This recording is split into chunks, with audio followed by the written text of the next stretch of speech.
Treneri, visų pirma, ką pasakėt vyram Rūbinėj po tokių rungtynių?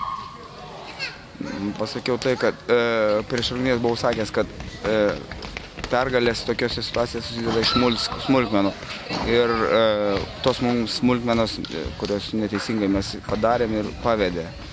Tai techninė pražanga, tai vienąkart neatsivėrimas, tai buvau minėjęs, kad turi subauduoti, nesugebėjo subauduoti. Nuo tokių smulkmenų ir priklauso rezultatas. Ypač tokiose rungtynėse, kur vienas taškas daug ką lemia. Sakykit, per pirmą rungtynių pusę komanda atliko vieną rezultatyvų perdavimą. Antroje pusėje buvo daugiau, bet šį kartą gal individualus žaidimas veikia geriau negu komandinis? Ne, paprasčiausiai daugiausiai perdavimą atiduoda Gaidemavičius ir kadangi priešininkas ant jo ruošiasi tam ir stengiasi padaryti, kad jisai negautų išpasuoti. Nesuveikė. Manau, kad šiek tiek slubavo pas mus ir prieš zoninę puolimą ir kai kurios atvejais gynyba. Buvo klaidelė, bet tai normalu.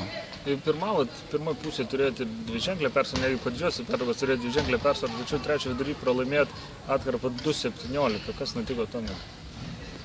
Ir susideda iš tų minutų. Prisiminkim tuo momentu, prasidėjo, kai vienas nepataikė, vienas praleido, techninė pražanga, tai yra tyčinė pražanga ir taip toliau.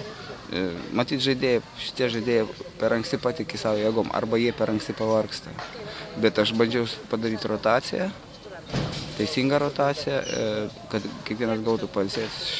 Visiems manau, kad neatlaikė fizinio krūvio.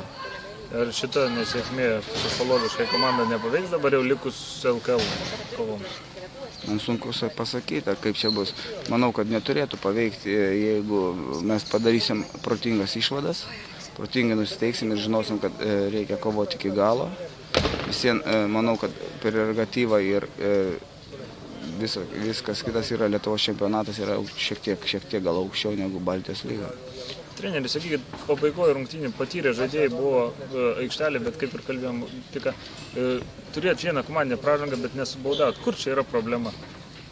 Man sunku suprasti, bet matyt, nuovargio metu, kada žaidėjas yra pavargęs, jis negali priimti teisingo sprendimo kitą kartą. Tai čia turbūt irgi reikia sakyti, kad kuo žaidėjo aukštesnis meistriškumas, tuo jisai protingiau pasielgia tokiose ekstremaliose situacijose.